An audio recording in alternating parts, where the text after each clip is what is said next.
ماں باپ اللہ کریم کی بڑی نعمتیں ہیں، ہاں جی، اس لیے کہتے ہیں کہ کسی کی ماں نہ مرے، کسی کی ماں، یہ رشتہ ہی ایسا ہے، یہ تعلق ہی ایسا ہے میرے بھائیوں، ان کو بے لوث محبت ہوتی ہے اپنی اولاد کے ساتھ، جو دعا ماں باپ نے کرنی ہے وہ کوئی اور نہیں کر سکتا۔ سرکار علیہ السلام کی ذات مقدس کہ ہر شے کو عزت آپ کے صدقے سے ملی، ہاں جی، عورت کی 4 حیثیتیں ہیں، یا ماں ہے، یا بیٹی ہے، ہاں جی، یا پھر بہن ہے، یا بیوی ہے۔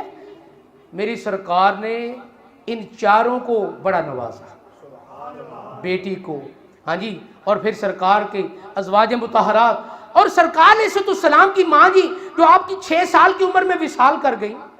اللہ والو، ہمارے لیے سرکار کی تعلیم، فجر کی نماز پڑھ کے نا میری سرکار باہر تشریف لاتے تو رستے میں ایک بڑھیا کا گھر تھا، وہاں تشریف لے جاتے سرکار امام الانبیاء سید المرسلین، اور جا کے کہتے ماں میرے واسطے دعا کریں،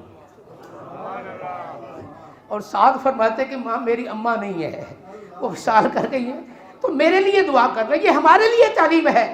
میرے آقا علیہ السلام امام الانبیاء، محبوب خدا، صحابہ کرام کے جھرمٹ میں کہ فرشتے سلام کے لیے آ رہے ہیں، جبریل سلام کے لیے آ رہے ہیں، بیٹھے بیٹھے آنکھوں سے آنسو آئے اور فرمایا کہ کاش آج میری ماں ہوتی، میں عشاء کی نماز پڑھ رہا ہوتا اور نماز کے دوران میری ماں کہتی محمد میری بات سنو، تو میری سرکار فرماتے کہ میں نماز چھوڑ کر ماں کی بات سننے کے لیے آتا۔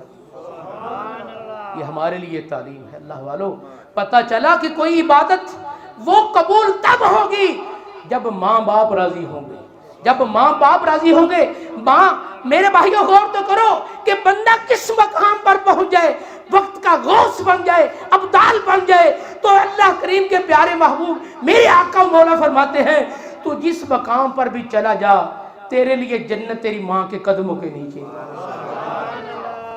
ماں باپ اللہ کریم کی بڑی نعمتیں ہیں، ہاں جی، اس لیے کہتے ہیں کہ کسی کی ماں نہ مرے، کسی کی ماں، یہ رشتہ ہی ایسا ہے، یہ تعلق ہی ایسا ہے میرے بھائیوں، ان کو بے لوث محبت ہوتی ہے اپنی اولاد کے ساتھ، جو دعا ماں باپ نے کرنی ہے وہ کوئی اور نہیں کر سکتا۔ بلکہ پیر و مرشد بھی ہیں تو ان کی خدمت میں بھی گزارش کی جاتی ہے حضور میرے لیے دعا فرمائے۔ ماں باپ کو نہیں کہنا پڑتا، وہ ہر وقت دعا ہی کرتے ہیں، وہ ہر وقت دعا ہی کرتے ہیں، ان کو کہنا نہیں پڑتا۔ باپ اللہ کریم کی بڑی نعمت ہے۔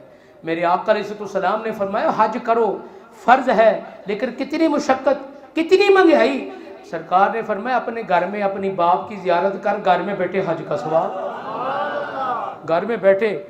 عرض کی یا رسول اللہ اگر کوئی 2 بار 3 بار، فرمایا 2 3 4 میں چھٹو، اگر کوئی ایک دن میں 72 بار بھی اپنے باپ کو محبت سے دیکھے گا 72 حجوں کا ثواب اسے ملے گا۔ ماں باپ، اور پھر آخری بات میری سرکار نے فرمایا دور بڑا نازک آ گیا ہے، بہت نازک، ماں باپ پریشان اولاد سے، شکایت لگاتے ہیں جی منڈے نے تنگ کر چھڑیا، اولاد نے تنگ کر دیا، بڑا نازک دور آ گیا میرے بھائیوں۔ میرے آقا علیہ السلام نے فرمایا کہ عبادت کرو اللہ کریم کی، لیکن اتنی مشقت کرنے کے بعد کیسے پتہ چلے گا کہ اللہ کریم راضی ہے یا ناراض ہے؟ کوئی ہمارے پاس کوئی دوربین، کوئی اللہ کو ایسا نہیں کہ ہم دیکھیں۔ میری سرکار فرماتے گھر میں ماں باپ کو دیکھ، اگر وہ راضی ہیں تو رب بھی راضی ہے۔